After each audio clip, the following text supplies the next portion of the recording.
Une semaine pour créer des moments d'échange et de partage, c'est l'objectif de la première édition de l'opération Mon boulot à l'agglo, à laquelle ont pris part les 550 agents de la collectivité. Parmi les actions, découvrir les différents métiers, dont ceux au sein de la station d'épuration qui dépend de l'agglo. Pour les agents de l'agglo, ça permet à la fois de s'éveiller sur les métiers des collègues, de savoir un peu ce que font les agents de l'eau, de l'agence de l'eau et de l'assainissement, les égoutiers, les électromécaniciens, etc. Mais aussi à la fois d'apprendre un petit peu comment est traitée l'eau qui sort des maisons et d'apprendre aussi des gestes éco-citoyens et de comprendre aussi les composantes du prix de l'eau pour savoir un petit peu le service public dans lequel on bénéficie. La thématique de l'environnement et du développement durable est quand même quelque chose qui rentre de plus en plus dans les mœurs de la société et il est intéressant pour eux de comprendre que sont des bactéries, la vie naturelle qui traite l'eau dans un site industriel avec de la sécurité.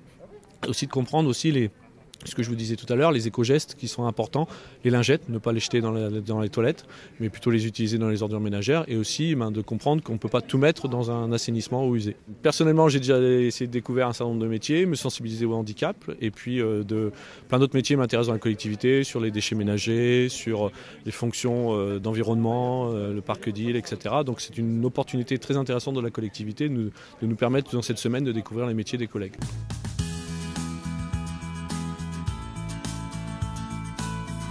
Le but de cette semaine, c'est aussi de faire prendre conscience aux agents des talents qu'ils mettent au service de leur travail ou qu'ils aimeraient activer afin de valoriser leurs compétences au pluriel au sein de l'agglo. Donc il y a toute une première partie où on va identifier ces talents et puis s'interroger sur ce qu'est un talent par rapport à une qualité, une valeur.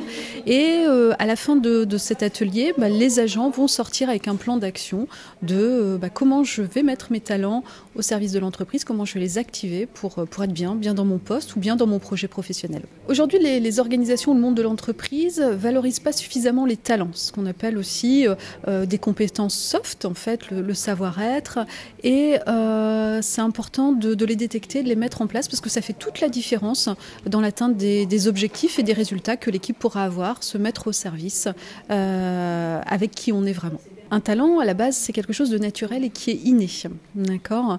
Et puis que lorsqu'on l'exploite, lorsqu'on l'active, on a une énergie, on se sent bien, il y a toute une partie positive qui émerge et c'est comme ça qu'on reconnaît son talent. Il n'y a pas de bon ou de mauvais talent, ou il n'y a pas un talent qui est meilleur que l'autre. Tous les talents sont intéressants. Ce qui est intéressant, par contre, dans la constitution d'une équipe, c'est d'avoir différents talents, justement, pour arriver à ces résultats. C'est important, ne serait-ce que pour le travail, pour pouvoir connaître ses forces, comment connaître donc ses collègues, se renforcer sur soi-même. Ouais. Connaître vraiment ses talents cachés, et de pouvoir développer ça au sein de l'entreprise.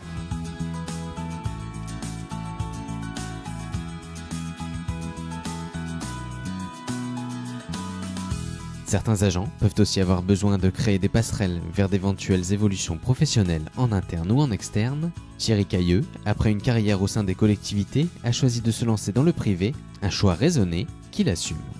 Moi, ce qui m'animait, en fait, c'était de pouvoir repartir à zéro, découvrir un secteur d'activité et un environnement professionnel complètement différent.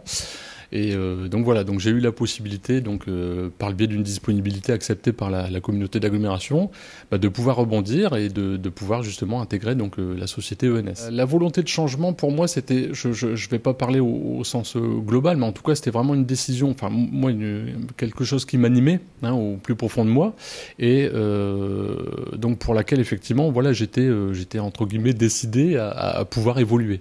Et encore une fois, donc c'est vrai que le fait d'avoir cette chance, parce que c'est une réelle chance d'avoir ce statut de disponibilité pour pouvoir rebondir. Des sujets importants dont il est intéressant de parler avec les agents afin de mettre en avant des parcours similaires et des changements de carrière réussis. C'est important pour plein de raisons. Parce que même si on est bien dans sa fonction, si on est bien dans son métier, on est bien dans le milieu dans lequel j'évolue, c'est au moins se dire, si un jour j'ai envie, ou j'ai besoin, ou il est nécessaire effectivement de bouger, d'être mobile, je serai peut-être moins désarmé. L'objectif, c'est de faire passer certains messages, c'est de dire, c'est un peu dédramatiser, Mais je comprends que la mobilité fasse peur, c'est normal, parce que c'est aussi perdre l'équilibre, c'est perdre de la sécurité, et l'être humain a besoin de sécurité. Donc c'est ça l'objectif. Et c'est hyper important, effectivement, d'offrir aux salariés, que ce soit public comme privé, moi, ici dans le public, établissement public, de dire voilà, au moins vous allez pouvoir effectivement quelques informations, même si l'expérience des uns ne profite pas nécessairement aux autres, mais entendre. Ça permet de dédramatiser. C'est possible. C'est pas simple. Ça, il faut pas dire. Faut pas le cacher. Il y a des moments difficiles, mais il y a des moments aussi extraordinaires. Oui, extraordinaires. Voilà. Donc, c'est hyper pertinent.